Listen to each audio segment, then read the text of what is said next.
Next up, hard head, soft ass, not taking directions. Demetrius B. Hard head, soft ass.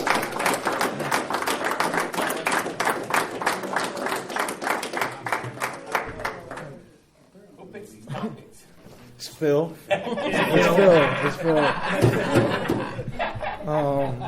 How's everybody doing today?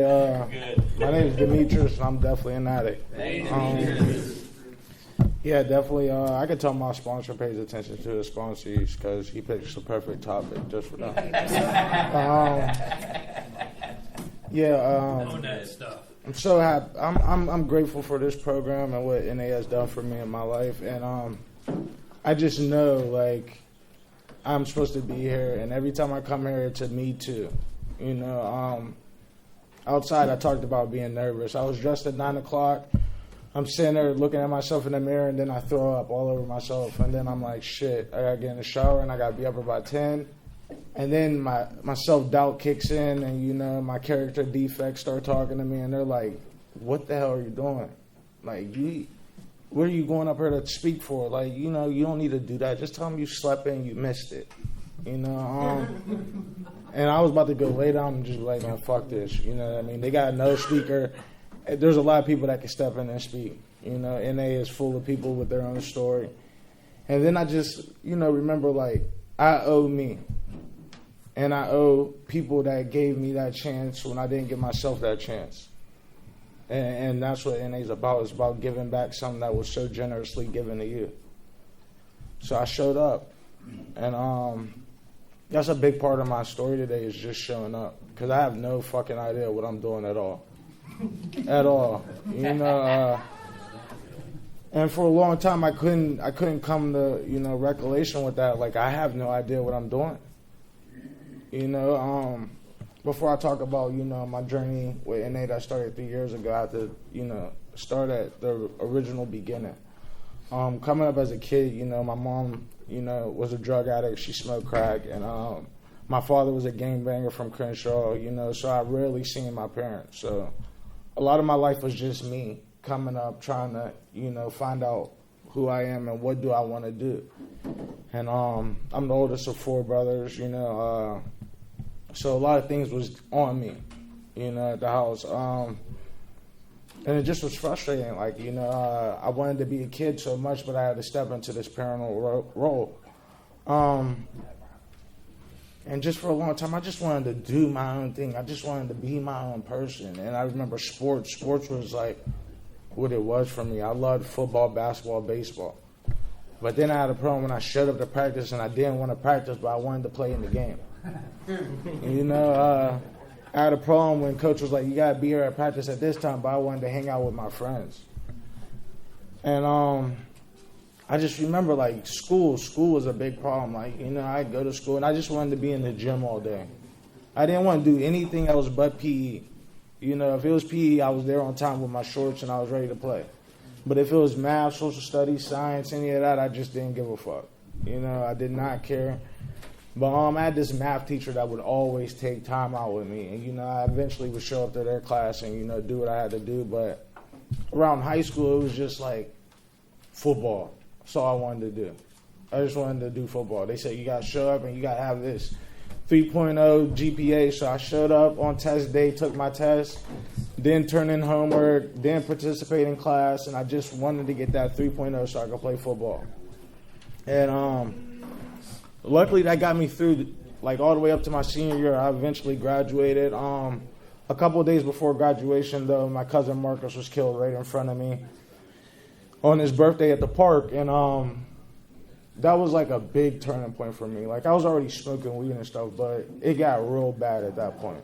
And then I just was like, you know, like, what the fuck is this life? Like, you know what I mean? I'm doing the right thing, and then, you know, something happens to my cousin, and then I blame God. That's where my first issue started. So when I came around to this program, it was a lot of problems where people was like, God this, God that. I was like, I don't want to hear that shit. I don't. Like, if this is some cultistic shit, if I can't get this program without God. You know, and it's just, like, that was my beginning problem. It was just like, fuck everything, you know what I mean? And I had this scholarship to Duquesne to play football, and I just was like, you know what, I'm going to go out here and see what it's like. And my mom doesn't live that far away. She's in Jeanette. and I could just do whatever I wanted. So I just, started selling weed and doing shit like that. And I had to sit out my first season. I was redshirted due to me getting shot. And it was just like, I was showing up to practice, but I was just going back to Jeanette and just doing whatever I wanted. And eventually that got me SCI Dallas, and I lost my football scholarship. And I'm just sitting in jail, and I'm like, I'm just sitting in prison, and I'm like, when I get out, I'm just, fuck it, I'm going to go hard. So about a little under 3 years, I got released from SCI Dallas, and I came home, and I was like, I'm just going to start selling drugs. That's like my goal. I got this little boy, and I got my kid's mom. She's out doing crazy shit, and I was like, I just got this little boy. That's my focus. And I was like, if I fucking do this right, I can fucking just set up a nice life for me and him. And then in the beginning, my intentions were to, I didn't look at it like I'm going to fuck up people's lives. I didn't look at it like, nothing like that. I looked at it like I'm going to save this money, and me and my son's going to get the fuck out of here. And for a long time, my focus was on just putting money up. And then after a while, you start going to the bars, things like that. What comes with the lifestyle. And it was so attractive to me. I like being out, like running away from the police, being shot at. All the crazy shit I'm saying to you, at that point in time, it sounded like, all right, this is what the fuck it is. You know what I mean? It was just that thrill of just, doing something with myself, I felt like. And I felt like, when you go out, people like, hey, Meech, what's up? In the bar, they're buying you drinks and things like that. I was like, yo, this is where it's at. And I just didn't look at the destruction that I caused around the ideas and the thoughts I had, It's just crazy when I sit here now and I look in these rooms and I see like I'm an addict like everybody else, and like there was people that didn't give a fuck about my life at one point, and I was one of them. Back to the story. Just you know what I mean? I was just trying to save money for me and my son, and then eventually I had another kid. I started going out to bars, and then I got stabbed at this bar one night, and I got life flighted to Presby. When I woke up, they talked to me about what happened, and I got prescribed pain pills. So I started taking oxys, and after a while, they got done with the oxys, then it became Vicodins. And then I started taking them in the streets, just buying them and stuff. And, I didn't realize, like, they didn't tell me, like, this is going to be something that you depend on. It just took the pain away for that moment. And after a while, I started taking it because I liked the feeling. Like, And I was already, like, selling drugs and stuff. So I quit selling, like, crack and stuff, and I started selling heroin. And I didn't, like, look at the direction that I'm already taking. Like, I'm already on these meds, these oxys and stuff, and I'm selling heroin and things like that. And then eventually I became my own customer. Like, I would say friend, but not a friend at all. And I was sick one day, and he just gave me the idea, like, you sniff one of them bags, you'll be all right. And, eventually I became my own best customer, and completely destroyed my life.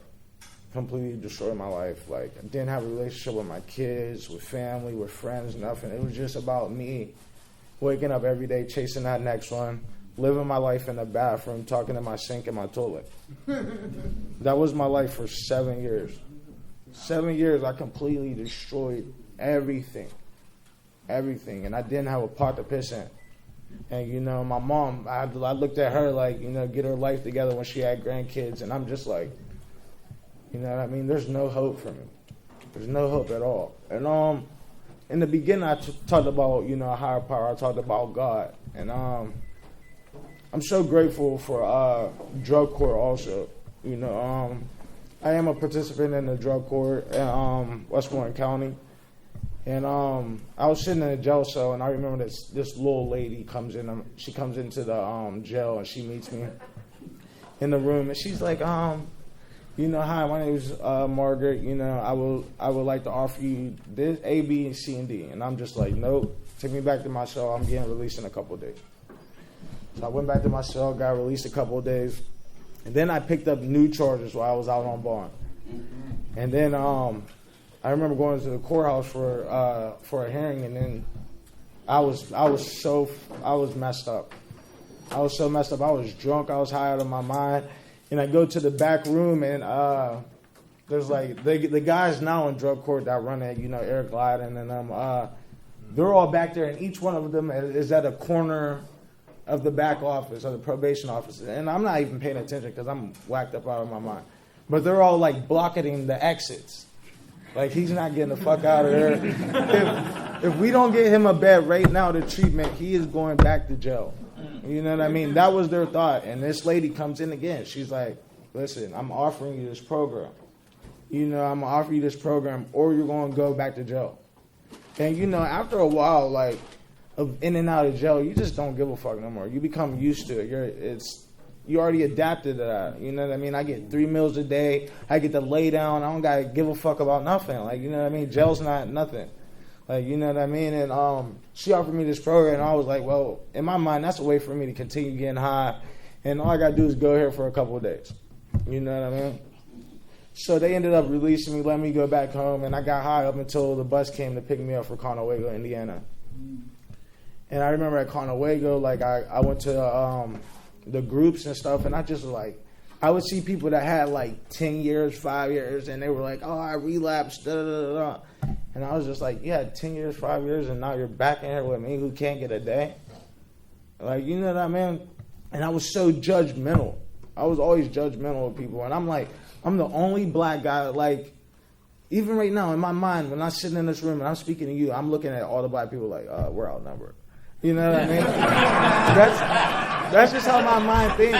Like, it does not think like, we all have this similar story that brought us all here and we all can inspire to help each other. My mind doesn't do that. It automatically does differences. Like, I'm different from you, so why should I give a fuck about what you're saying to me? Even though the message could be life-changing, I really don't give a fuck. That's my mind at times, and I gotta be like, well, who the fuck are you? Like, you know what I mean? I gotta tell myself that. And I would go to these meetings, and everybody got these great stories. And I'm like, you have no idea where I'm from or what I've been through, none of that shit. So I can't listen to you. And then, like, in and out of treatment, and drug court is finally like, you know what? You're going to start going to these meetings. You're going to start writing in this journal. You're going to get yourself a sponsor and all these things. So I'm like, well, I at least got to go to one meeting and find somebody just to say they're my sponsor. So I went to a meeting, and I picked out this guy. And, oh my God, it was the worst decision ever. It was the worst. I picked him out because he dressed nice, he had a nice ass truck, and he's been to jail too. That was it. I was like, all right. I was like, he fucking knows me. Like, you know what I mean? He fucking knows me. I seen this guy at probably 3 meetings in my last 3 years being there. And that's who I picked out as be my first sponsor. And I just remember this is my higher power too. Like, regardless of how I thought about a higher power, like, there couldn't be this good entity in the sky because I watched a 2-year-old get killed in a drive-by that didn't have shit going on, but trying to live her life and play out front. And I was like, there's no fucking higher being that's fucking this almighty good person. That's what I thought, like, But my higher power has always been there, not giving a fuck what I thought. He's always been there. And I just remember, like, so drug court, I finally, like, got in trouble because I was just signing my own slips. I was not coming to meetings. I was like, fuck that. Like, I was like, I'm just going to forge these because, my anonymity, right? You know what I mean? So I fucking signed this. I signed my paper and I signed everybody's papers. And they all, like, are, like, pulling these papers together and they're like, these look like the same fucking signature. Like, you know what I mean? Like, so then they start pulling people, like, during court, like, they're pulling people to the back and everybody's telling on themselves but me. I'm like, fuck that. I'm not going to tell myself. I was like, you have no way to prove that I didn't show up to that meeting. And then sure enough, they went to my job, like, did he work on this day, this day, this day? Oh, he worked, so he couldn't have been at this meeting? Yeah, perjury. So that was my new charge, perjury, lying on the stand. And I did not realize that perjury was as big as it was. You know what I mean? And then I just remember, like, I'm like, oh, hold up. I cannot get kicked out of drug court. I'm going back to state prison. I was like, hold up. I was like, wait a minute. We got to be able to do something. She said, there's just no help. You don't want to be honest. You do not want to be honest at all. You cannot follow directions. You just think you know everything. And you have no fucking idea on anything you're doing. She didn't say it like that, but I knew the picture. Like, you know what I mean? Like, I have no idea what I'm doing. So, like, I finally got to the point of surrender. That was, like, my point of surrender. I've been to these meetings, like, you know, a couple of times, and everybody talked about surrender, and I just was like, you know what I mean? Like, I have no idea what the fuck they're talking about. But this was my point of surrender. Like, all right, Your Honor, whatever you want me to do, I will do it. You know what I mean? Then finally I came to the meetings, and I didn't sit in the back no more because that was one of her terms. You cannot sit in the back. You have to sit in the front. You have to listen. And from time and time again, I want you to share. Mm-hmm. And then, you know, I'd show up to the meetings. I would hear somebody's story, and I was like, damn, that was inspiring. I was like, who am I to hold back what I got to say because my own mind's telling me you're not worthy to sit in these chairs. I'm an addict. I know I'm an addict. You know what I mean? I know I'm an addict from shooting dope in my neck and not having a pot to piss in. I am an addict, just like anybody else in these rooms. So then I would show up and I would speak, and then I would get people's numbers, and then I finally got a sponsor who lived this program. That's what I didn't look at, because I wanted to look at, oh, this person lives a nice life. That's what I want, a nice life. No, I needed somebody that spoke NA, that lived NA. And that's what I got when I sat back and I just examined the room. I've always been good at examining the room. Like, you know, and I finally got me a sponsor that really lived this program. And he's helped my life tremendously. And I just, you know, whatever he suggests me to do, like today, I thought there was going to be, I was telling everybody, I was like, I'm so nervous. I'm about to speak in front of 10,000 people. I'm so nervous. I'm going to speak in front of 100 million people. I'm just like saying all these outrageous numbers in my head. Like, then I thought about it. I'm like, I'm at the Alliance Church. There's not going to be that many people. What the hell? Like, I thought I was going to be at a stadium. I'm like, oh my God. Hey, they rented out stage A&E. I was like, oh my God. Like, no. But you know, everything happens for a reason. You know, a big part of my story is relapse. I would be a lie to tell you, like, you know, I picked up one white. You know, kudos to those people that come in, pick up one white, and they never use again. Unfortunately, that's not me. I've been in this program for the last 3 years. I've been in and out, lots of treatments, lots of jail time, and I just picked up my 1 year on Tuesday. All right. You know,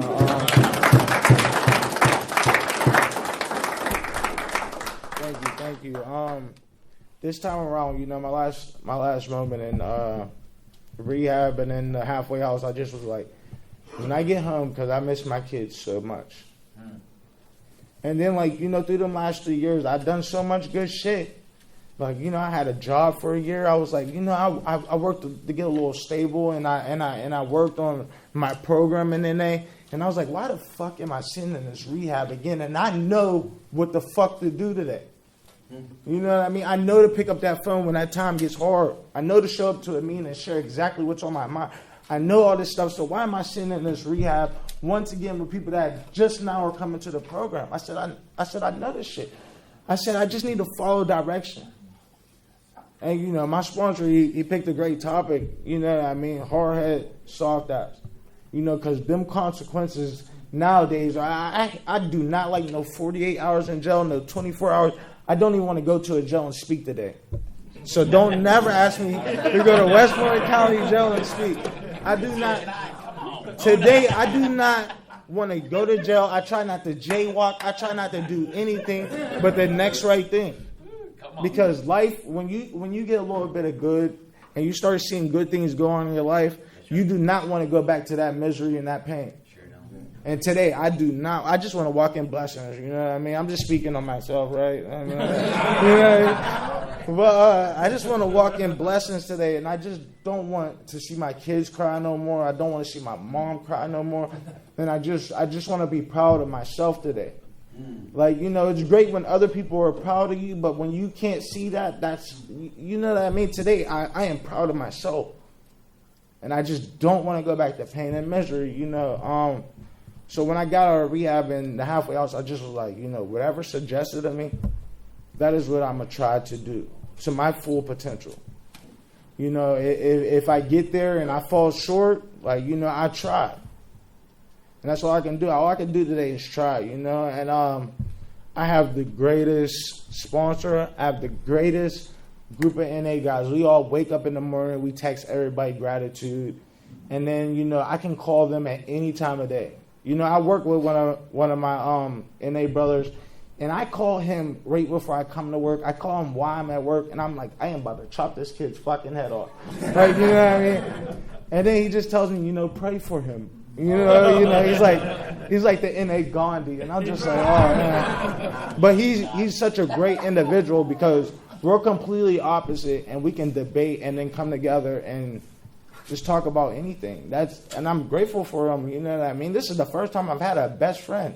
That's what I think in my mind. He's like my best friend because he's always there. You know what I mean? I have a grateful team in drug court. Like, you know, my CRS is here, and his CRS, you know, who I just shared a grateful moment the other day. We spoke for the news. We did a favor for the judge. And, like, these are the type of things that, you know, my judge asked me to do something today.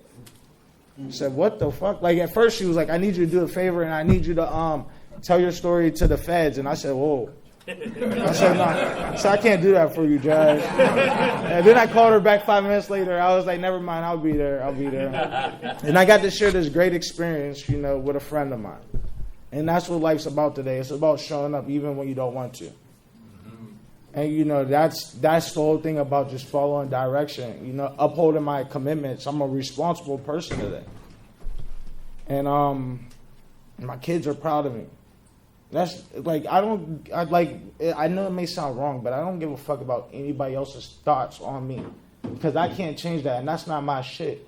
But my kids, they're proud of me today, and I'm grateful for that. And that's what NA has given me, you know, the chance to be the person that I am today. And every day I wake up and I just continue to find out who I am as a person. And I'm grateful for NA. Thanks for letting me share.